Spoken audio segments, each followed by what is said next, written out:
Ya, Assalamualaikum warahmatullahi wabarakatuh. Ketemu lagi di Kui Kepoin. Hari ini kita akan melanjutkan pembahasan yang kemarin bersama Ustadz Zain. Kalau kemarin kita sudah bahas pacaran yang islami, hari ini kita akan bahas lebih dalam dari itu. Efek-efek apa aja sih sebetulnya yang akan kita rasakan gitu ya ketika kita melakukan pacaran itu yang betul-betul sesuai syariat ya. Tentunya yang setelah nikah, tapi apa saja juga efek-efek dari yang kalau kita melanggar batasan-batasan syariat yang sudah ditetapkan oleh Allah dan disampaikan melalui Rasulnya Shallallahu Alaihi Wasallam. Baik, untuk itu seperti biasa kita hadirkan Ustadz Zain Yusuf Qadri menjadi narasumber kita dan insya Allah juga menjadi penerang ilmu untuk kita semua, Ustadz.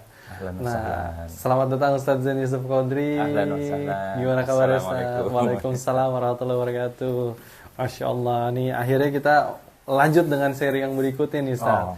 Setelah kemarin kita bahas tentang pacaran yang islami kan Ustadz, bahwa memang Anda sedikit rangkum dari yang kemarin Ustadz.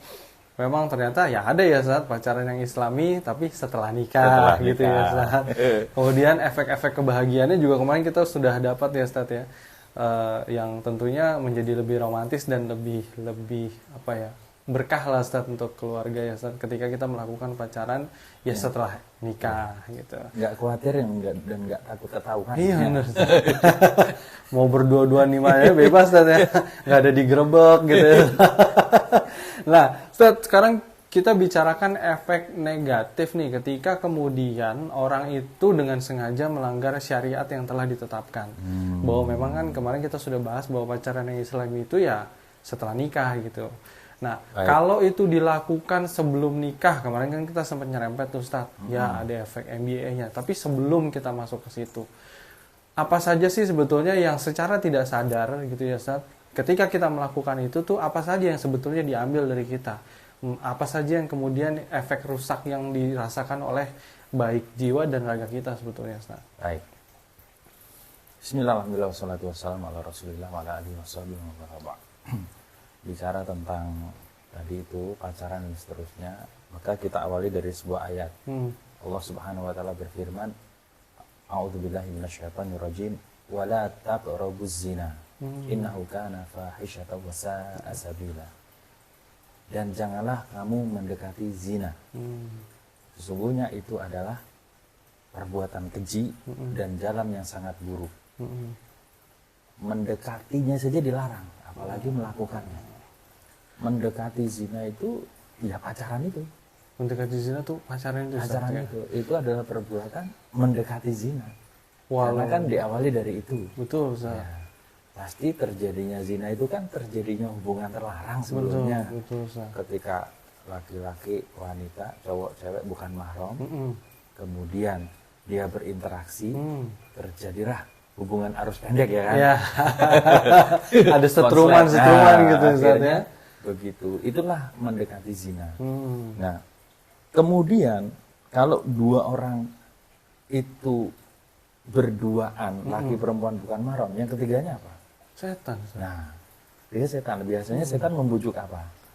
Ya, membujuk untuk berbuat yang lebih dari itu. Ustaz. Awalnya mungkin diawali hanya saling pandang, saling puji, saling rayu. Lama-lama nanti setan bujuk lagi,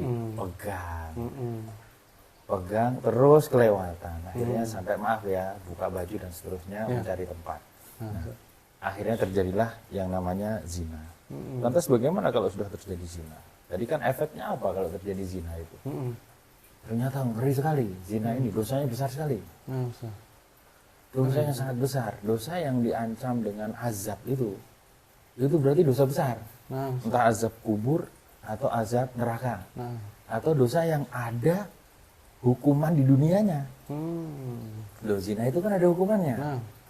Kalau udah pernah kawin, namanya zina muhson, diapain itu? Rajam, Ustaz. Dirajam sampai mati. Itu kalau ngaku atau kalau ada saksi. Kalau belum kawin, diapain? Dicambuk 100 kali. Tidak cuma itu, diasingkan selama setahun. Ini pada nggak tahu yang diasingkan ini. Jadi ini diasingkan di pulau terpencil, kan? Sendirian, Ustaz? Iya, namanya diasingkan. Kalau rame-rame ada teman-teman itu namanya piknik, Mas. Ya, ya benar, Ustaz. Malah camping, Ustaz. ini diasingkan. Terus Ya, bagaimana dengan efek keimanan dia? Maka Rasulullah SAW bersabda, "Wala yazni zani hina yazni fahuwa mu'min." Dan tidaklah seorang itu berzina ketika berzina itu dalam keadaan beriman. Maksudnya apa? Pas dia berzina itu dicabut imannya, drop imannya.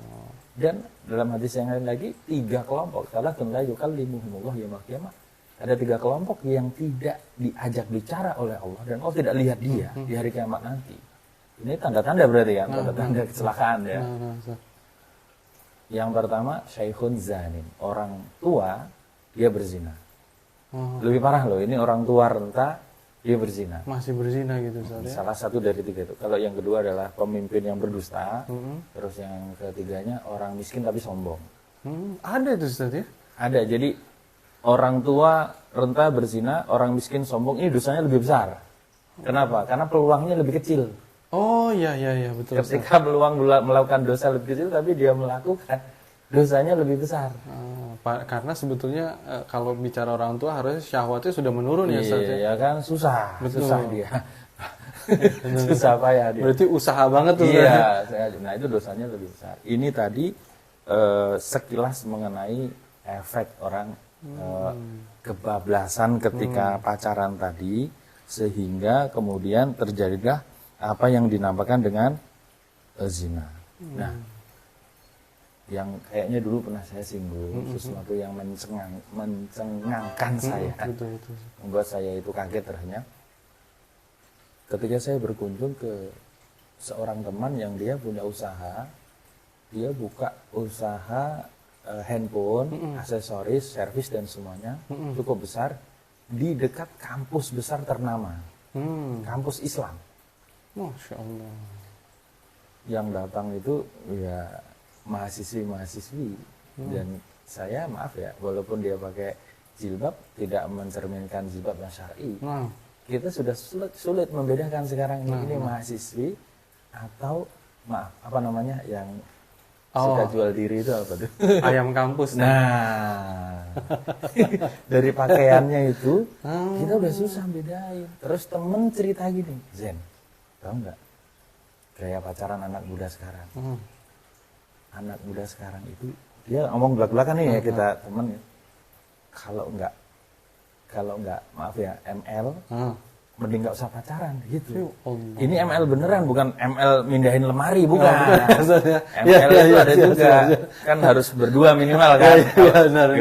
Mindahin lemari ternyata. Tapi kalau mindahin lemari itu juga harus laki-laki sama laki-laki, Ustaz. Bisa juga berat, Ustaz. Karena gede harus banyak gitu. Iya benar. Trisam, forsam karena lemarinya gede. Iya benar. Beberapa jadi satu ya. Iya benar. Ini ML beneran, dia bilang anak muda sekarang, anak-anak kampus itu kalau nggak ML mending nggak pacaran gitu. Ya Allah. Dan ternyata setelah kita menyeliki-diki,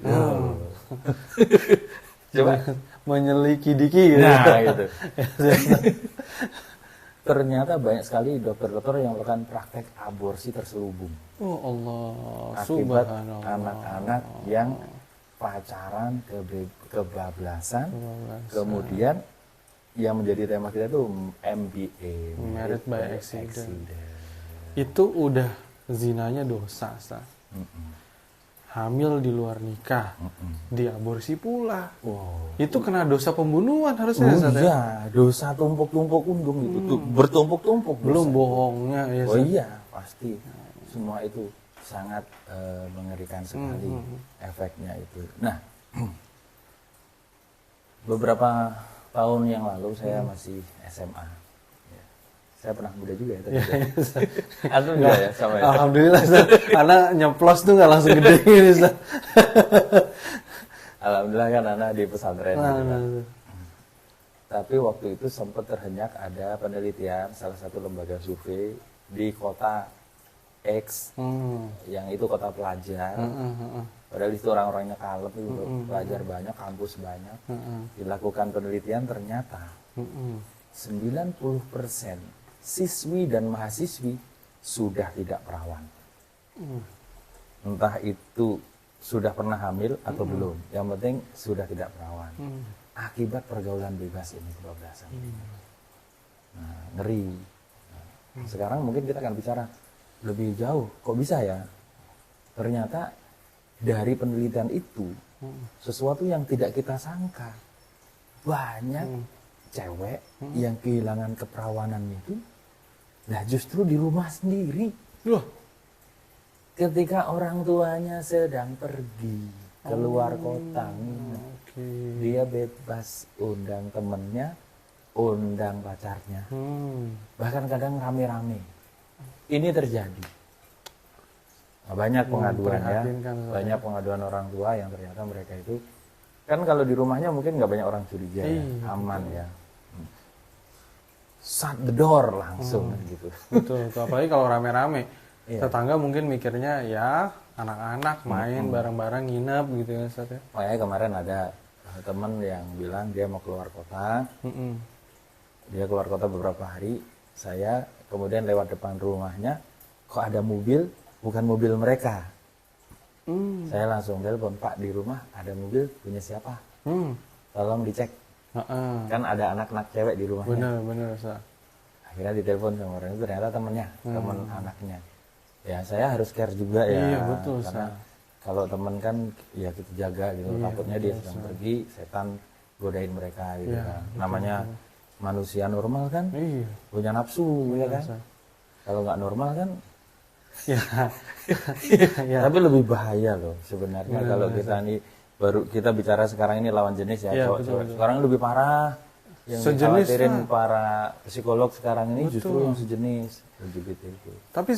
Tapi hal yang membingungkan ya, mungkin kita jadi agak sedikit melenceng nih Ustaz ya. Saya nggak tahu nih kalau kita bicara tentang masalah psikologis gitu ya. Kalau naluriah nih, secara naluriah kan ya sudah pasti kalau lawan jenis laki-laki tertarik dengan perempuan, perempuan juga tertarik dengan laki-laki gitu kan ya. Ya kalau berdua-duaan dalam satu ruangan ya seharusnya memang terjadi sesuatu yang kita nggak inginkan, kecuali mungkin memang Allah menyelamatkan mereka gitu ya, yang satunya meninggalkan atau apa. Tapi sejenis ini sesuatu yang apa ya kalau kita bilang ya Ustaz ya, Namanya juga sudah penyimpangan. laki-laki dengan laki-laki Ustaz. Namanya juga sudah penyimpangan kan. Penyimpangan orientasi sudah rusak, sudah nggak nalar, nggak wajar. Itu dia Ustaz. Keluar dari fitrahnya. Baik, mungkin kita akan fokus ke Ya, sedikit kita ke fokusin dulu, Ustaz. MBA. MBA-nya nih, Kira-kira Ustaz. sebabnya apa ya kok bisa terjadi perzinahan tadi itu atau hamil di luar nikah itu? Betul. Nah, banyak faktor sih. Kemudian yang lanjutannya adalah nih, yang mungkin masyarakat kita masih belum paham nih Ustaz, bahwa Hukum setelah itu. Nah, hukum setelah itu, Baik. si perempuan hamil, ya ketahuan sih memang cowoknya yang ini. Terus ya dinikahkan dalam kondisi ya perempuan itu hamil gitu kan. Banyak faktor sih terjadi MBA itu. Di antaranya kalau kita pelajari itu salah satunya adalah broken home. Itu melatar belakang juga. Kalau dia lihat contoh dari orang tuanya rusak, kadang-kadang psikologinya ikut rusak. Iya, akhirnya kadang-kadang nih untuk pelampiasan dia atau menghilangkan depresinya, dia akhirnya melakukan hal-hal seperti itu. Nah itu satu. Betul Ustaz. Yang kedua, kalau normal tidak ada broken home, kadang kontrol keluarga yang kurang. Iya kayak tadi, banyak terjadi di rumahnya kan keluarganya terlalu merasa aman gitu kan. Betul. Nah, antum nggak tahu, ini kita baru bicara MBA. Iya. Kemarin kan ada di rumah itu benar-benar anak manis, anak mama, Iya. nurut, soleh. Ternyata ketangkep polisi, narkoba. Orang tuanya sampai heran. Nah, jadi kontrol yang kurang. Terus berikutnya memang yang paling besar itu pengaruh lingkungan pergaulan. Lingkungan pergaulan. Orang itu kan dari pertemanan, ya kan? Betul Ustaz. Yang kenal ajaran yang baik, ya hijrah juga dari teman Iya, kadang ya. betul Ustaz. Yang rusak juga dari teman. Jadi milih teman benar-benar harus hati-hati ya Ustaz ya. Iya, kalau yang narkoba itu kan biasanya dari teman yang pertama ngerokok dulu misalnya. Rokok biasa kurang nendang nih. Akhirnya kan pakai ganja. Iya, kurang nendang nih lama-lama. Baru pindah lagi ke level yang lebih tinggi dan seterusnya. Ternyata dalam hubungan itu juga. Nah, kalau dia berteman sama orang nih, maaf, yang nih cowok, teman sama cowok, ternyata cowoknya ini kecanduan, maaf ya, misalnya video porno. Dia lama-lama akan cerita, lama-lama akan nularin. Lah, video porno itu kan dia lihat aja. Akhirnya kan setan membuat dia nggak puas. Dia pengen siaran langsung kan akhirnya. Pengen live gitu kan. Akhirnya sudah, apalagi zaman sekarang aplikasi untuk apa namanya aplikasi jual diri ini, perzinahan ini di mana-mana dan gampang sekali dan sudah dilacak oleh polisi. Dan sekarang ada undang-undangan malah nggak boleh grebek kan? Iya kan? Betul. Nah ini lebih memperparah kondisi. Itu tadi hal-hal yang menjadi penyebab. Kenapa bisa menjadi hamil di luar nikah? Apakah hanya sekali? Langsung jadi gimana kira-kira menurut antum?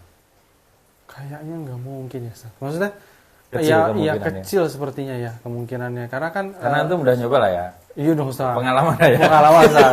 3, Ustaz. Enggak, kalau dalam artian gini. Anak sendiri nih, Ustaz ya. Itu anak aja nggak tahu jadinya dari yang keberapa kali gitu. Makanya gitu kan. Yang posisi kayak gimana kan antum juga nggak tahu kan. Mungkin coba ditanya sama yang baru nikah ya. Udah berapa kali nyoba tuh kayaknya, Ustaz. Yang lama belum dapat itu anak saranin dirubah kemiringannya dikit lah ya. Berapa derajat tuh? Ini kayaknya nanti offline, Ustaz. Mau konsultasi teman kita, Ustaz. Pola makan, pola pikiran, pola ibadah, pola kedekatan sama Allah perlu diatur. Oke, jadi ternyata kalau sampai hamil itu kan mungkin nggak cuma sekali. Iya, betul. Ini ada kasus yang unik.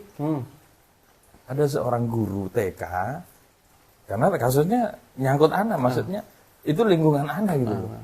Guru TK itu suatu hari izin, ini akhwat, pakai pakaian lebar, izin, dikira kemana, sakit enggak ini, ternyata apa? Ngelahirin, padahal belum punya suami. Wah, kita heboh. Akhirnya imam di daerah situ, masjid itu, teman anak itu nanya, diinterogasikan. Orang tuanya ternyata terungkap bahwa dia hamil itu karena diperkosa. Waktu kuliah dulu di kos-kosan. Lah, Pak Imam nanya, loh, diperkosa emang langsung hamil?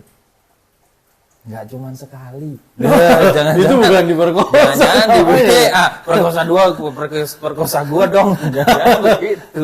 Oh gitu ya. Ada kasus mencengangkan ini. Nggak ketahuan. Ini padahal akhwat ya. Maksudnya dia pakai niqab juga. Iya. Tapi ini nggak bisa jadi justifikasi ya. Ini oknum kita bicara. Takutnya nanti orang itu salah paham. Betul. Ini oknum. Saya ungkapkan supaya kita nggak salah paham. Betul, Ustaz. Hanya saya sedih gitu loh. Iya, betul. Hanya Ustaz. sedih. Ada fenomena kayak gini ini. Ya gitu. Ternyata maaf, setan itu menggoda siapa saja. Iya, betul, Ustaz. Yang sudah tampilan bagus atau yang belum bagus tetap aja. Di rumah-rumah ustaz, rumah kiai juga digoda sama setan gitu kalau nggak dijaga sama Allah gitu ya. Sama, maksudnya nggak ada orang yang boleh merasa aman di sini. Karena Rasulullah SAW bersabda, "Ma taraktu fikum fitnatan adarru ala rijal minan nisa." Aku tidak tinggalkan suatu fitnah yang lebih berat, lebih bahaya bagi laki-laki kecuali wanita. Dunia dan wanita, kata Rasulullah, "Fattaqud dunya wa taqun nisa." Bagi kita laki-laki loh ya, maka takutlah kalian, hati-hatilah kalian terhadap dunia ini, karena dunia sangat menggiurkan, juga terhadap wanita. Apalagi bagi laki-laki yang tidak ada antropos ya, laki-laki. Lanjut terus sampai tua, masih bisa terus tuh. Iya, kalau perempuan kan sudah menopause, sudah menurun ini. Kalau laki-laki katanya enggak, kan kita belum tahu ya. Iya, kebetulan tuanya belum belakangan. Kalau muda udah pernah. Ini bahayanya di situ. Nah, sekarang efek hukumnya seperti apa? Ternyata kan kalau hamil di luar nikah itu, anaknya kan statusnya itu kan kasihan anaknya, yang berdosa orang tuanya, betul. Tapi yang menanggung itunya kan anaknya. Kalau ketahuan loh ya, kalau ketahuan. Tapi kan banyak yang nggak ketahuan. Nggak ketahuan itu bagaimana? Nah, begini nggak ketahuannya. Banyak orang yang sudah keburu hamil, akhirnya mereka mencari cara untuk menutupi hal itu, dipaksakan nikah. Padahal seharusnya kalau ternyata nikahnya itu dengan yang menghamili, Ya. ya bolehnya hanya itu kalau para ulama. Jadi Oh. menikahi wanita hamil itu kan haram. Ya. Harus sampai lahir dulu kan. Iya, betul. Tapi dibolehkan kalau hamilnya sama dia. Ya. Yang memang ketahuan itu laki-lakinya gitu. Iya. Ustaz, ya. Walaupun itu semuanya didasari dengan dosa. Nah. Dan nanti kalau memang seperti itu nggak dinasabkan ke dia. Tetapi kalau ternyata ini ya, ada wanita berzina. Dia sudah punya suami, dia punya rumah, dia punya suami, dia berzina sama orang lain terus dia hamil. Maka kalau dia hamil kemudian melahirkan, tetap aja anak itu dianggap anak keluarga ini gitu. Nah. Karena Rasulullah bersabda, al-waladu lil firash. Anak itu bagi pemilik kasur itu ya, orang ya itu suaminya itu gitu. Walaupun dia di luar. Walil akhir al-hajar. Sedangkan orang yang melakukan tindakan itu tadi, penyimpangan dosa besar yaitu zina tadi, kalau sudah menikah maka dia dapat batu itu dirajam gitu. Nah, jadi efeknya kasihan statusnya itu ya, statusnya. Walaupun anaknya tidak bersalah. Iya. Yang dosa adalah Iya. orang tuanya. Ya bagaimana nanti? Kalau jelas itu bukan anak dia misalnya, dia kawin sama perempuan yang tadinya udah hamil gitu. Ya nanti walinya wali hakim. Walinya wali hakim. Dan kasihan itu dia berarti kan harus menanggung dosa selama ini ya. Betul. Sudah berwujud gitu loh. Iya, betul. Saya itu sampai heran. Ada orang yang datang nanya, Ustaz, saya ragu. Ini anak saya dengan suami saya apa bukan gitu loh. Kok bisa gitu, Ustaz? Akhirnya saya tanya lagi, ini terjadi belum lama. Karena dia minta petunjuk apa yang harus dilakukan. Apa saya tes DNA saja, suami saya sama anak saya gitu. Loh kok bisa menjadi begitu gimana? Gini Ustaz, saya nikah sama suami saya itu tidak ada rasa cinta. Oke. Tapi hanya digabung-gabungkan aja sama keluarga. Akhirnya karena saya kesel, saya lampiaskan dengan teman-teman saya. Na'udzubillah min dzalik. Subhanallah, Ustaz. Dan dia tidak cuma satu orang gitu kan. Ini terjadi. Alhamdulillah orangnya udah tobat sekarang saya lihat. Lah, saya agak berpikir kan. Kalau nanti dia ngomong suaminya, biasanya suaminya marah kan. Iya, betul Ustaz. Terus kalau gimana menurut yang, kan dia yang melakukan, dia yang tahu. Tapi kalau saya lihat sih, saya kan kenal keluarga itu. Anaknya sih mirip sama bapaknya gitu. Terus, ya coba deh gimana caranya, coba disinggung dulu sama suaminya, minta maaf, ini itu masa lalu apa semua gitu. Karena memang mereka punya masa lalu sama-sama yang kayak gitulah dari dunia itu. Sama-sama dari dunia yang bebas gitu ya Ustaz. Akhirnya diberaniin ngomong. Suaminya bilang, udahlah nggak usah kamu pikirin. Masa lalu udah aku anggap, aku lupain, itu anakku kok gitu. Jadi suaminya juga nggak marah. Karena sama-sama dulunya juga seperti itu. Nah tapi gini Ustaz, kalau nih kasus yang banyak terjadi di Indonesia juga kan pada umumnya nih Ustaz ya. Ya dia hamil sama laki-laki itu kemudian dinikahkan tuh tadi kepada laki-laki yang menghamilinya gitu. Nah kalau kita bicara nasab ini dan keabsahan pernikahannya secara syariat sebenarnya gimana Ustaz? Kalau tadi dibahas dalam fikih, maka sebagian ulama membolehkan hanya dengan itu. Tapi kan itu tadi didasari dengan dosa. Didasari dengan dosa. Anak yang di luar nikah tadi tidak dinasabkan ke dia. Tetap tidak pada bapaknya ya? Iya. Jadi ke ibunya? Iya, karena memang waktu hamil kan belum jadi suami. Betul tidak? Ustaz, betul. Waktu hamil belum jadi suami, gitu kan. Berarti sampai pada pernikahannya dong Ustaz? Iya, nanti wali hakim. Wali hakim ya? Wali hakim, begitu.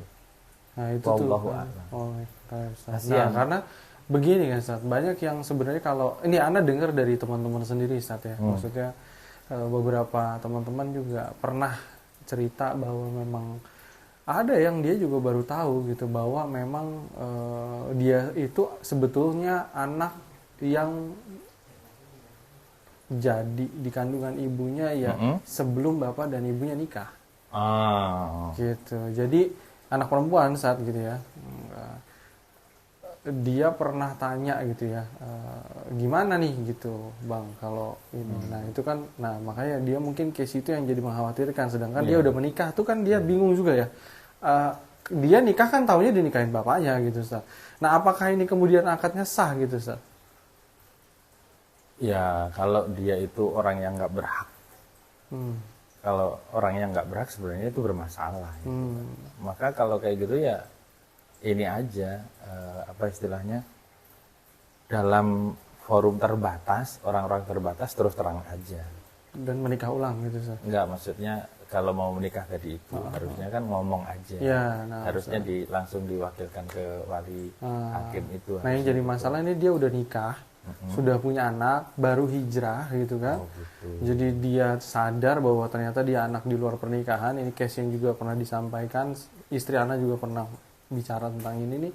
Ini gimana gitu kalau dia udah punya anak sama suaminya, sedangkan waktu itu yang nikahin dia bapaknya, yang sebenarnya kan nasabnya larinya harus ke ibunya kan, karena memang dia sebetulnya bayi dari hubungan. Tapi ketika itu resmi ya, ketika itu resmi sudah diketahui oleh petugas dari KUA, resmi semua. Betul. Kalau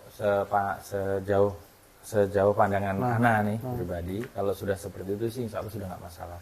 Karena berarti dengan hadirnya KUA, mereka merestui, menyaksikan itu, sudah menjadi perwakilan lah ibaratnya begitu. Walaupun yang menikahkan bapaknya. Ya karena dulu kan belum tahu. Ya, yang mengijab kabul bapaknya. Belum tahu. Sesuatu yang belum tahu itu kan kadang-kadang ya dimaafkan. Nah, oke, ini ada, kalau yang dia sudah tahu lebih dulu statusnya sebelum menikah, Sat, itu harus dilakukan sesuai. Kemarin juga ada teman begitu, sudah suka sama akhwat, pengen menikah. Mendekati hari H, ibunya ngomong secara pribadi, aku mau terus terang, takut nanti kalau ada apa-apa, ketahuan di belakang. Itu sebenarnya calon kamu itu adalah dulu hasil di luar nikah gitu. Akhirnya dia mundur teratur, karena keluarganya nggak setuju. Keluarga yang laki ini nggak setuju. Wallahu a'lam. Dan ini banyak terjadi di zaman sekarang ini, ngeri. Di Jakarta ini loh ada satu daerah, kebiasaan mereka sudah menjadi kultur di daerah itu, yaitu mereka akan menikahi kalau sudah terbukti hamil dulu. Loh, kok bisa gitu? Jakarta? Jakarta. Saya pernah masuk ke wilayah itu dan heran. Wah ini wilayah yang agak ngeri ini, dan narkoba luar biasa di situ. Dari mulai anak kecil sampai orang tua. Pernah masuk sel itu kakeknya, bapaknya sama dianya masuk sel bareng-bareng sekeluarga. Tapi itu makanya kenapa memang ada daerah kayak gitu. Untuk bertobat sampai harus hijrah gitu. Ya itu tadi lingkungan pergaulan tadi yang sangat penting untuk menjaga faktor keimanan. Tapi Ustaz, hari ini mungkin kita bicara tentang prolognya dulu nih Ustaz. Ya. Nah mungkin nanti di next episode kita akan bahas lebih dalam nih Ustaz, efek-efek yang dirasakan oleh orang yang melakukan perzinahan Ustaz. Boleh, nanti lebih sampai detail kita bahas secara psikologinya, secara